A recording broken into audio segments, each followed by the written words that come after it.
You want answers? I think I'm entitled. You want answers? I want the truth! You can't handle the truth. Hey everybody, it's Brian Burns. Welcome to this episode of the Brutal Truth About Sales and Selling podcast. Hey, today I got Chad back on the line, and we're going to be talking about the key secret that is coming and resonating from pretty much all the great salespeople that I've been having on the show, been talking to over the years. And then what I've noticed, and it's really how do we prioritize our time? How do we use that one resource that we can't get more of? We can't really slow it down. We can't, it speeds up faster than we ever want it to. And what we have to do is utilize it to focus on the things that count, doing the things that count, and making sure that we're not wasting our time on things that just are not going to happen.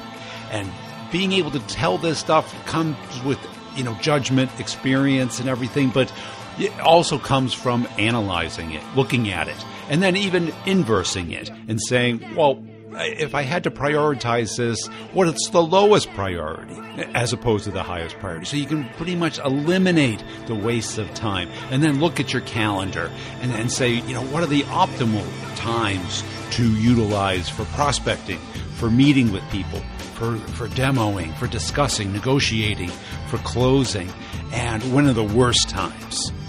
Because if we look at it from the worst times, it'll help us spur to think about what the best times are. And this is so critical. This skill is necessary for you to crush your number this year. And please check out the show notes. Check out nudge.ai. They have now been able to help you prioritize your things because you can keep track of your accounts and the follow-ups automatically so that you know exactly when to stay in touch with them, what they're talking about, what they care about, and it all comes to you. You don't have to do anything other than tell it what you care about, and it'll learn what you care about by you showing it what you care about. And at the end, I'm going to sum up this up. Also, make sure you're checking out gong.io. They got some great blog posts as well as Pipedrive's got some great content that they put out this week. Let's get into the show now with Chad, and we're going to be talking about how to prioritize your deals from two guys who have suffered through it for so long. Hey, Chad, welcome back to the show. Before we dive in, any updates on your end? It's been a crazy first, part of the year, man. Business is great. Loving that.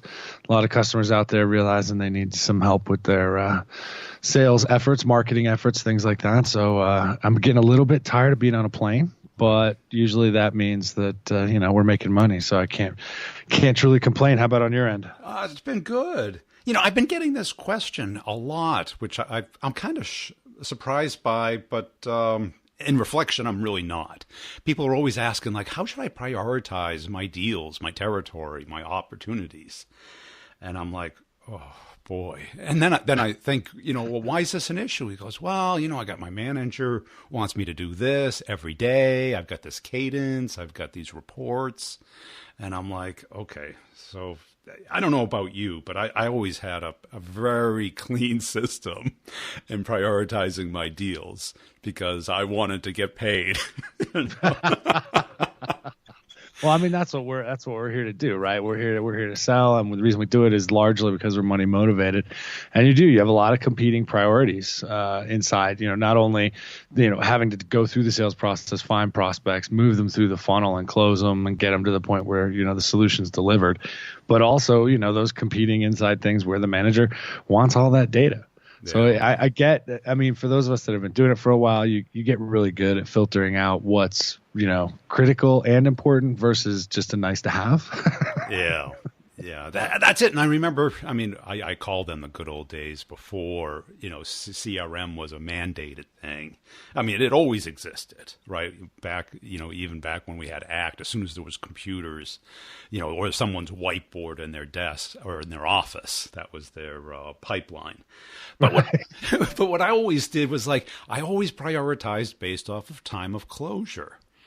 And what it did was it got you out of kind of that stimulus response world of endless amounts of data in your CRM and kind of prioritize your time. And I would just go down that list every day, even if there wasn't something to do for that account.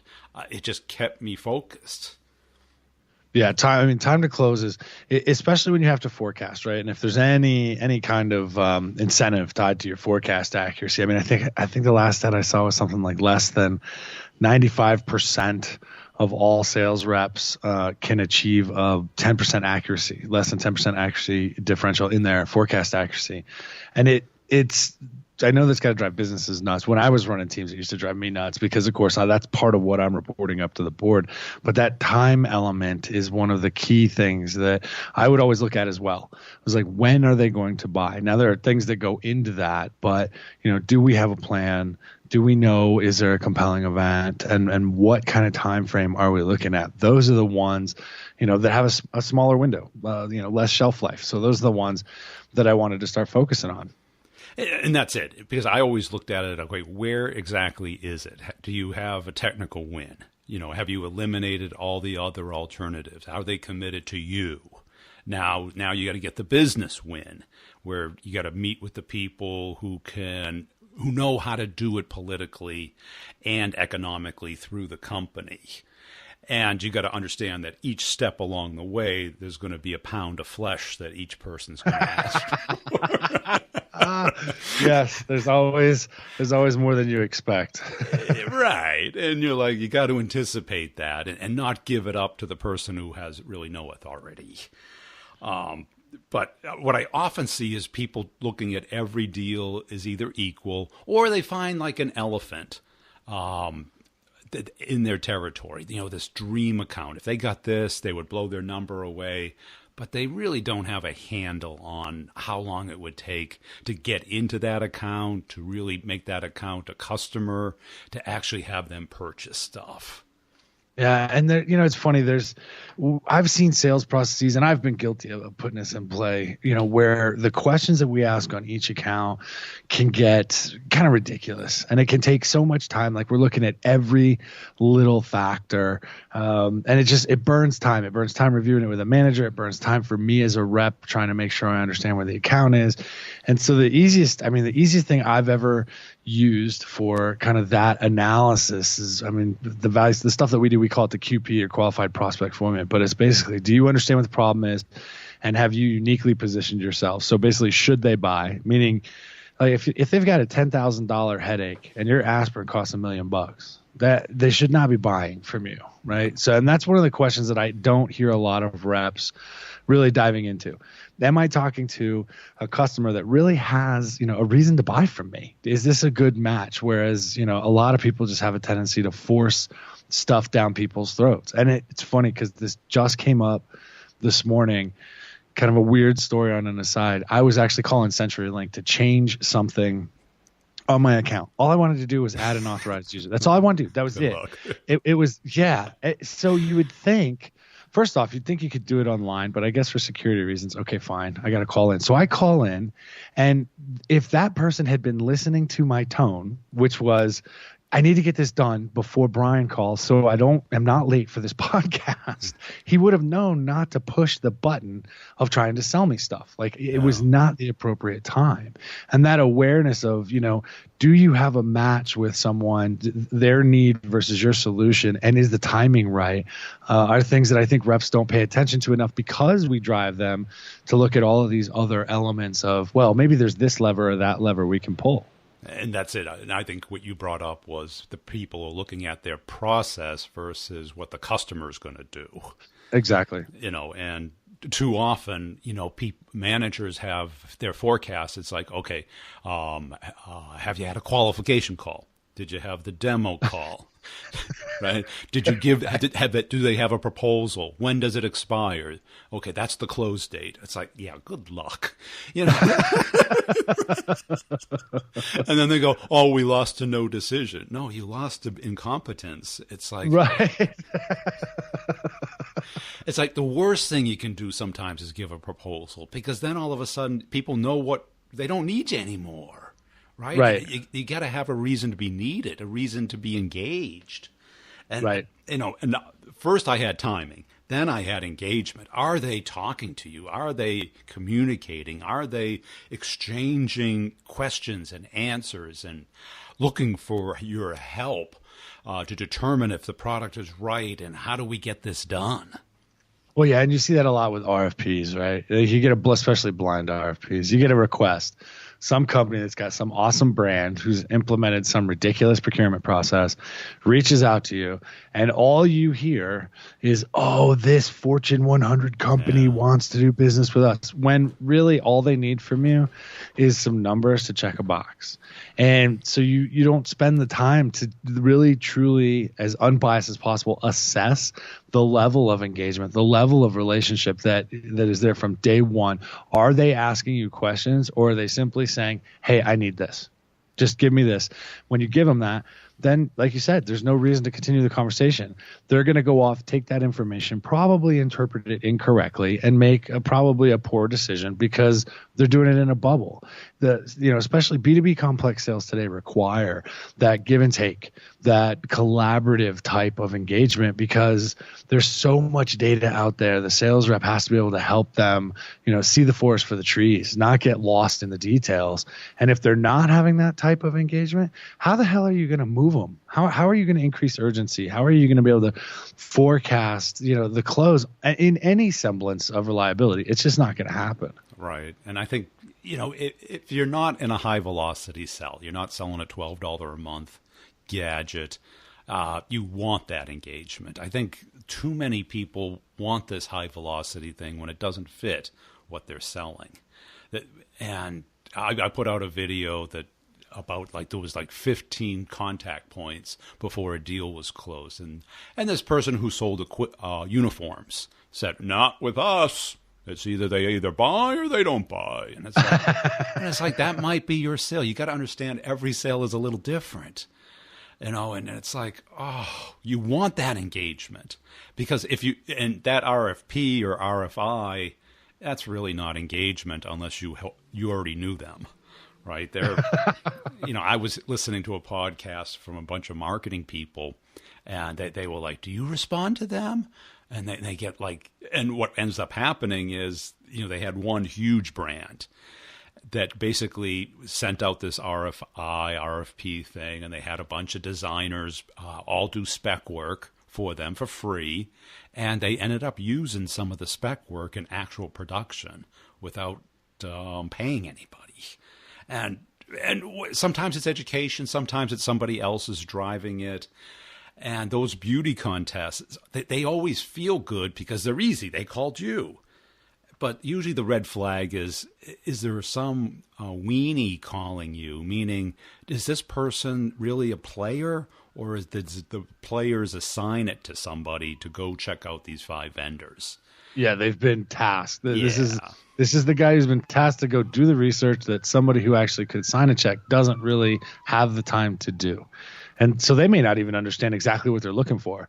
Because I always used to love, you get that call, you're talking to somebody, and I loved it when they were right up front. Hey, I'm not the guy. Yeah. My boss told me to go call these 5 companies. Your name was on the list. I'm calling. And so most sales reps I've seen will be like, okay, so what exactly did your boss ask for? Did your boss ask you this? Okay, here's the information he asked for, and here it is in a format. Does your boss want it in a PowerPoint? Does he want it in a PDF? I'm all focused on that rather than, hey man, what's going to look like success for you? What kind of information do you need to bring back to your boss, right? To make you look good, like you know what you're doing. Because here, based on my experience, here are the kind of problems your boss could be having. So let's make sure we give you the information he asked for, and some of the stuff he's probably going to come back and ask you to go find, and let's save you a phone call. Make it look like you really thought this thing out, right? So people have a tendency to, I think, dismiss. Either they'll dismiss too quick, or they'll jump on it and be like, oh, they called me. I was on a boss's list of 5. Yeah, that means you were in the top 5 results in a Google search. Okay, exactly. It doesn't mean you're that important. Right. That's exactly what it means, and nothing more. And if you think that means anything, that means you just have a chance. And right, and the companies, let's face it, we all want to treat everything like a commodity, right? I mean, I'd love to think of my internet access as a commodity, because I hate the one I have now, right? But, I'm scared to death of switching because I live on the internet, and, a day of it being down is very expensive, right? But everybody wants to treat everybody else like a commodity, and our job is to decommoditize ourselves. that show uniqueness, show differentiation, understand or compel them to understand that things have changed, that the world is different than they perceive it to be and what they've seen on the web. Right. Because you can't allow the winner to be the most beautiful website. And that usually, certainly it was during the 90s, wasn't it? Oh yeah, it was. Whoever had the best design, fastest moving, least, remember when you used to hit a website and hopefully some people will remember this, and flash, and you'd have this, it would just spin, whether it be an hourglass or a little circle. And all I want is your damn phone number so I can call you. And it takes like 3 minutes for it to come up. Yeah, no. Companies that had that dialed in the 90s, it was a differentiator. And now if you don't have that consistent digital experience across all of the platforms, web, mobile, whatever, and you can't meet your buyers or their agents where they want to be met, you're often not even considered anymore. Yeah, definitely. So I always look for timing, and what I tell people is dequalify people. Okay, if you have, like I was talking to a guy yesterday, he's got 100 accounts. He goes, how do I prioritize these? And I go, well, how long you been there? And he said, oh, just a few months. Where have you had the most luck? Oh, existing customers. And what did those existing customers look like? Okay, focus on the ones that look like them and ignore everything else until you're done with them. Right? And to just focus on what is working. Become an expert at pattern recognition. What does this look like? When you look at like the detective shows on TV, right? 98% of the time it's the spouse who killed the husband or the wife. Or it's the guy that showed up in the first 10 minutes and was only asked one question. That's usually if it's not the spouse, it's that one person, the gardener, that just happened to be in a scene and they were asked to pass the lemonade or something. Right? And you're like, there's a pattern there. And you can tell by the questions they ask, the interest they give. Are they openly sharing information, or are they covertly hiding things? Are they talking your vocabulary or your competitor's vocabulary? Looking for those things and understanding how your competitors are positioning you and seeing if they're pulling out those traps, those lockouts that your competitor knows about, so that you can see which way they're leaning and trying to determine how they fit into your pipeline and the timing of that closure. Because really all we have is time, right? We can't create more time. That's all we have. And we think that a quarter is a long time, but boy, it goes by fast. It's not. No. Yeah, especially the older you get. Those things go by really fast. Well, tell me about that. Yeah. Oh, it's amazing. Time just it goes by so damn fast. But when you look at these types of things, right? When you think about paying attention, right? Literally listening to what you're hearing from the person talking to you.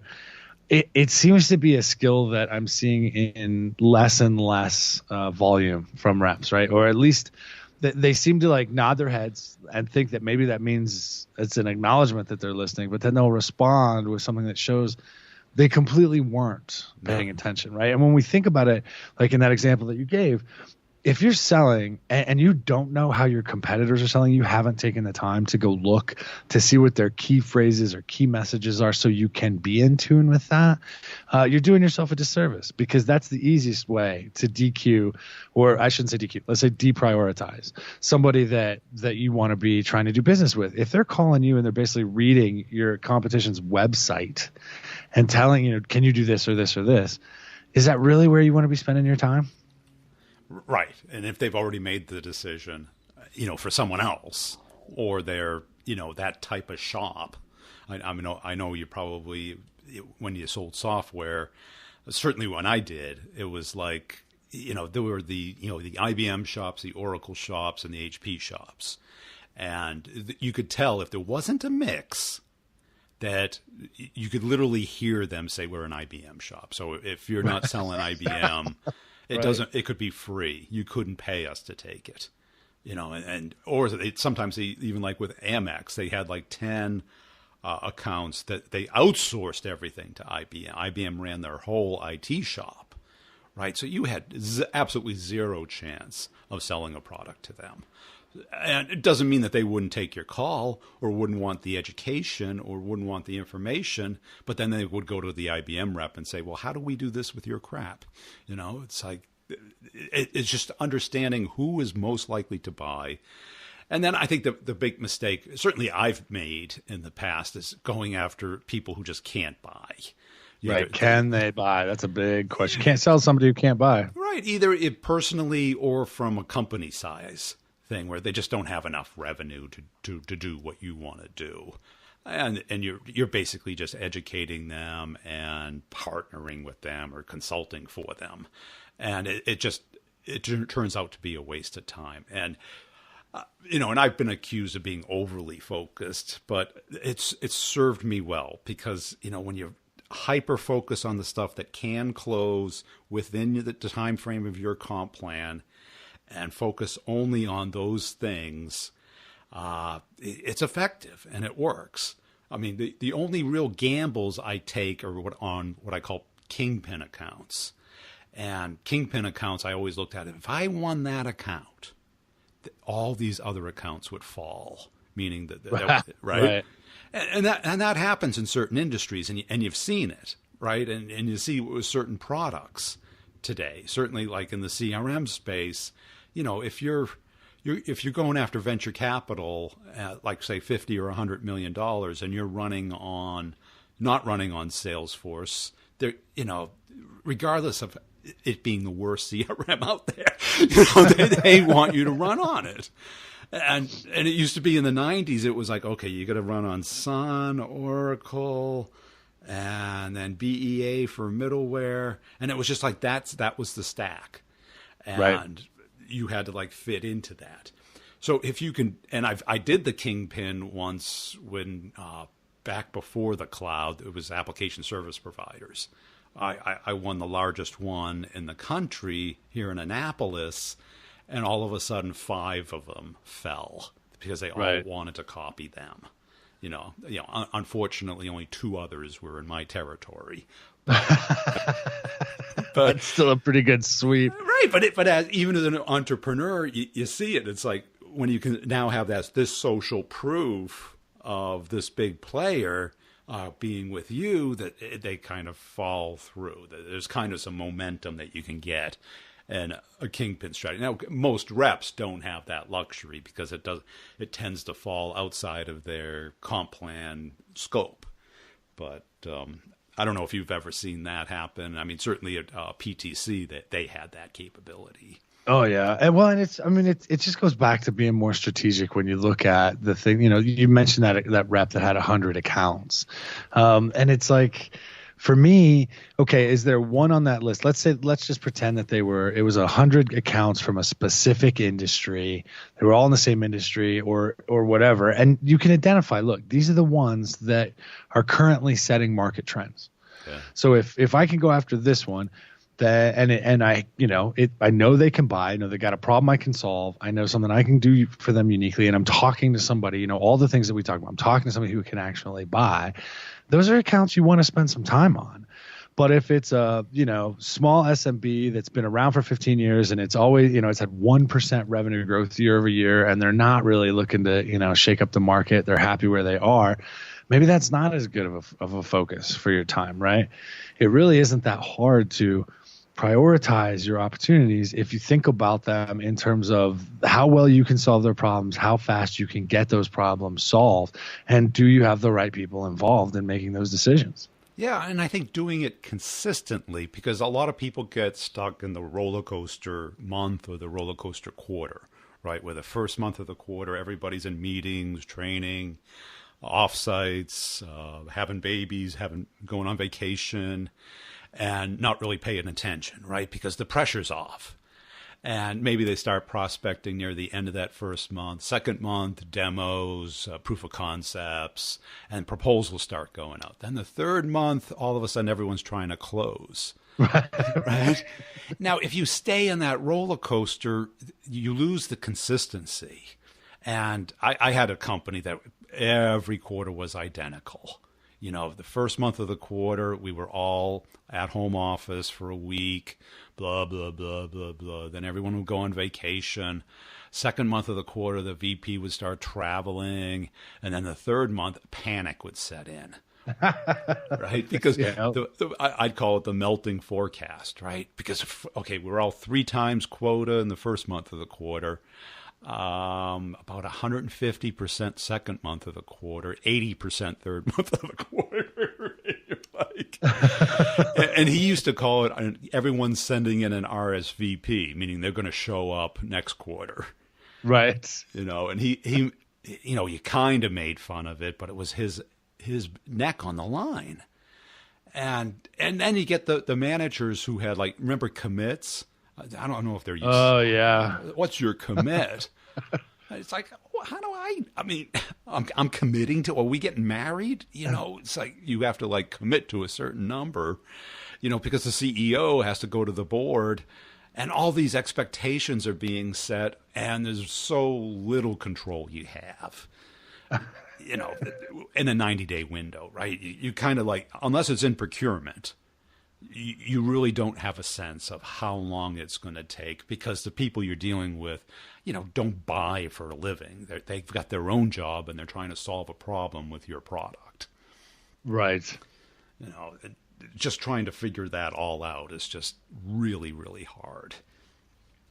Have you ever used an A, B, or C approach, or rating your accounts, or 1 to 10? Yeah. So for me, I don't rate them with numbers. Literally, for me, if I look at it, it's really 5 questions, and I literally will set it up kind of, if you think of a sheet of paper, here are my columns, and it's either yes, I have this, or no, I don't. Right. So yes. We call it a vision match, but essentially that means, do I understand what is their primary business issue that they're trying to solve? Do they have one, number one, and is it time bound and quantifiable? Yes or no? Okay, if they have that, I can work urgency, I can work, value, all of that stuff backwards. From there, it's, kind of, should they buy, right? Is the value there? Do we have an alignment on that? Will they, right? Can I demonstrate, quantify the value? And that's really all that is quantification of the business value. Can I show that by working with us, we can show them a respectable return or ROI or objective? Can they buy? Obviously, am I talking to the right person? And then the question becomes when. Do I know what the compelling events are? Those are literally the 5 questions I would ask. I put them, you can do it in Excel. I just have a tendency to be a little bit old school, do it on a piece of paper. Checkbox. Do they have these or not? Right? No, they're great questions. And then I would go after the ones. I would focus on the ones where I had the most yeses in those columns. Yeah. It has served me very well. Sure, if I go back, I could probably point to a couple where I didn't go after a couple as hard as I should have because there was information I didn't know at the time. But that analysis of my account list of my opportunities, that's something that's done every morning. Right? It's done over morning coffee, how I'm planning my day. Do I have meetings that somehow get on the calendar that are not going to be as good of use of time if I were to, move them out a couple of days and focus on an account or something? It becomes a daily activity, constant, ongoing analysis of, all right, who did I move yesterday? Who did I move today? Who hasn't moved? Where do I need to be focusing? Right? Because with everything that we've got going on, it was bad enough when all you had was 100 accounts. But now you got 100 accounts and you got LinkedIn and you've got email and you've got, the new cat videos on Facebook.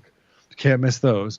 You got all this crap going on and you got to really be able to manage your time effectively. And so for me, the quickest and fastest way was literally those 5 questions, yes or no. And then that would help me prioritize it. You don't always get down deeper, into the account strategy and stuff like that. But from a day planning and a prioritization standpoint, that's kind of the matrix I've always used and just kind of stuck with. I think that's great. That's really fantastic. I'm going to probably build some of that into my process. Hey, I hope that was helpful. Chad's a great guy. He's got a very different, but I think really great insight into how to prioritize deals through understanding that criteria, understanding the likelihood of it closing. I look at it from more of a chronological standpoint about what stage is it in, and I prioritize that way on time-based because what I found was, a deal that's big and it's out far away, a lot can happen. While a deal in procurement, you got to keep your eyes on it. You got to keep it moving, keep the deadlines fresh in their mind, make sure that they know what they have to do, and you're doing everything that you have. You have control via the expiration date of any of the agreed to concessions that you may have given. And I've always just found it that a deal that's closed is a whole lot more valuable than a deal that's just sitting on the pipeline out there, no matter how big it is. And I've seen a lot of reps waste a lot of time on trying to hunt the whale that they never get, or the elephant that they never get. Not that you shouldn't go after them, but they have to be within the time frame of your compensation plan, and understand that they typically take longer than they should. Speaking of which, I want to give you an update on the courses. Start the Conversation and Get the Meeting is rocking. It's working. People are really starting to get the leverage out of it. And some people have actually done the automation stage already. And what's happening is their pipeline is full. Now, let me ask you, here we are halfway through Q2. What's your pipeline look like? Honestly, realistically. Because we're going into the doldrums of summer. July and August are dark months. It's hard to get meetings. People are on vacation. People are traveling. People are just slowing down. They're taking Fridays off. They're going away for 1-2 weeks at a time, including you. You need a little vacation now, don't you? And what all of a sudden happens is the pipeline kind of thins out. You're not getting the meetings with the clients that you want. How are those leads that you're getting from marketing? Are they really leads, or are they just contacts? And are you finding, email not effective as it used to be? The phone's not easy anymore. Social doesn't really have the warm and fuzzies that it had just a year or two ago. If you are, get into this course. I'm telling you, I commit to you every other week an hour of my time, and you get the office hours that are already in there. So we're talking about almost 5 months, almost 10 hours of additional live interaction between reps and me. And I share what I think is working. I review people's content. So, think about how hard it would be to learn the guitar by just, watching a video. But when you can talk to a guitar instructor, they can listen to you. They can tell you how to change it, your little subtle differences to get the meetings that you want. And then once you get the meeting, you got to understand how a complex sale works. And that's why I have Closing the Complex Sale. People are really getting into it now. This will be the first full quarter where people have had it. It's a year-long journey that you take with me, where we build out your sales process to allow you to understand it, get it out of your head, get it onto paper online so that you can see it and become better at it, automate the pieces that you can, and improve every step of the way so that you're not wasting your time and you're maximizing your income. December 31st is a hiccup away. Where are you going to be? Are you going to have your number blown away, or are you going to be on a plan? It is that simple. This profession is ruthless and hard, but it pays really well when you know what you're doing, and everybody needs to get better at it. That's why I'm here to help you. Join the courses. If you don't want to join the courses, it's up to you. You can, try and check out all my other content. I try and share as much as I can, but it really does take a dedicated effort. You're going to learn stuff listening to a podcast, but you got to do stuff. You got to get feedback. You got to get insights from other people, feedback from other people, see what's working today, because it's changing so fast. Thanks for listening. Please check out our sponsors and our partners who are helping us close more deals. Pipedrive, Nudge.ai, Discover.org. These are all companies that are really helping us get forward. And check out my free ebook on b2brevenue.com. Just put your little email address in it, and it sends you an email with a link to the book at the bottom of that little email. Just click on it, and you can download the 40-page How Customers Buy. And then you'll kind of get a hint of that you're in a little deep. You're playing with a black box that you don't understand all the pieces. And I'm here to help you find that out so you can crush your number this year.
Want to know the truth, because deep down in places that you don't talk about at team and management meetings, you want me on that call. You need me on that call. We use words like fleet view, volume control, total cost of ownership. We use these words as a backbone of a life spent negotiating something. You use them as a punchline. I have neither the time nor inclination to explain myself to people who rise and sleep under the very blanket of revenue that I provide and then question the manner in which I provide it. I would rather you just said thank you and went on your way. Otherwise, may I suggest you pick up a phone and make some sales calls. Either way, I don't give a damn what you think you're entitled to. Did you expense the lap dances? I did the job I was hired. Did you expense the lap dances? You're goddamn right I did!